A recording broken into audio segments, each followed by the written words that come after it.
علامہ اقبال نے ایک بات لکھی. اقبال کہتے ہیں جب میں لندن میں وکالت کرتا تھا تو ایک خاتون تھی، لیلا بات اس کا نام تھا. چھوٹے موٹے مقدمات لے کے وہ میرے پاس آتی ہی. بی بی ایک ہوٹل چلایا کرتی تھی. اس کا خاوند جو تھا وہ فوج میں ملازم تھا. اقبال نے خود لکھا ہے. اقبال فرماتے ہیں کہ ایک دن وہ خاتون پھر کسی کیس کے سلسلے میں میرے پاس آئی. تو جب وہ آئی تو اس نے نقاب اوڑھا ہوا تھا، برقع کیا ہوا تھا. چونکہ اس نے نقاب اوڑھا تھا، مسلمانوں کی نشانی تھی. نقاب اوڑھنا کن کی نشانی ہے؟ اللہ آپ کو خوش رکھے. وہ کہتا ہے کہ وہ نشانی چونکہ اہل اسلام کی تھی تو مجھے تجسس ہوا. تو میں نے کہا لیڈی خیریت ہے میم صاحبہ، یہ برقع پہنا ہوا ہے؟ تو کہنے لگی جی ہاں. اس کے اقبال مجھے پکا یقین تھا کہ آپ ضرور پوچھیں گے. تو میں نے کہا اچھا تو یہ برقع؟ تو کہنے لگی الحمدللہ میں مسلمان ہوں. تو میں نے فوراً کہا کہ آپ کا شوہر تو فوج میں ملازم ہے، فوجی کے لیے بدلنا اور پھر ملکی قانون اور یہ چیزیں. تو کہنے لگی اس نے مجھے کہا کہ وہ خود کلمہ پڑھ گیا ہے.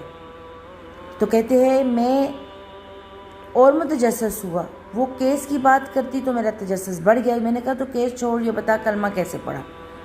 تو کہنے لگی اقبال اصل بات یہ ہے کہ میں نا بے اولاد تھی، خاوند بھی بڑے اچھے پیسے کماتا تھا، میں خود بھی ہوٹل چلاتی، پر ڈپریشن اور ٹینشن اور بلا وجہ کی پریشانیاں جان نہیں چھوڑتی. یہ ٹینشن اور ڈپریشن کا نا کوئی نہیں ملا.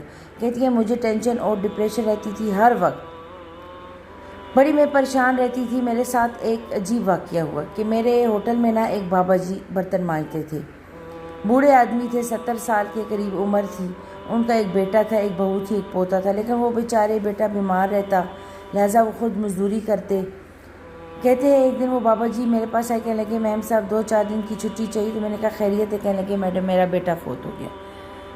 بیٹا، آپ کو پتہ ہے باپ کا جنازہ پڑھنا آسان ہے، بیٹے کا جنازہ پڑھانا بڑا مشکل کام ہے. کہتی ہے میں کچھ لکھ رہی تھی، میرے ہاتھ سے قلم گر گیا. میں نے خود گاڑی بھیجی، بابا جی گاؤں چلے گئے جہاں وہ رہتے تھے.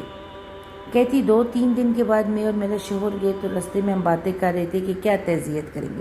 ایک ہی بیٹا تھا، کوئی رشتہ دار بھی نہیں، تو اس کی کائنات اجڑ گئی. کن لفظوں سے اسے تعزیت کہیں گے؟ کہتے ہیں جب ہم گئے تو وہاں ٹوٹی ہوئی چٹائی پہ بیٹھا تھا. کچھ لوگ قریب تھے. ہم نے جا کے کہا بابا آپ مسلمان ہیں، ہم آپ کو کیا نصیحت کریں؟ ایک ہی بیٹا تھا کہ کس طرح کر کے ہم آپ کو تسلی دیں. تو کہتے ہیں اس نے آنکھیں کھولی، بوڑھی آنکھوں میں ایمان کی روشنی. کہنے لگا بی بی کیا تعزیت کی بات کرتی ہو؟ میں نے کوئی پیسے جمع کرا کے بیٹا لیا تھا، خدا نے فضل سے دیا تھا، عدل سے لے گیا ہے. میں اپنے رب کے فیصلے پہ بڑا راضی ہوں.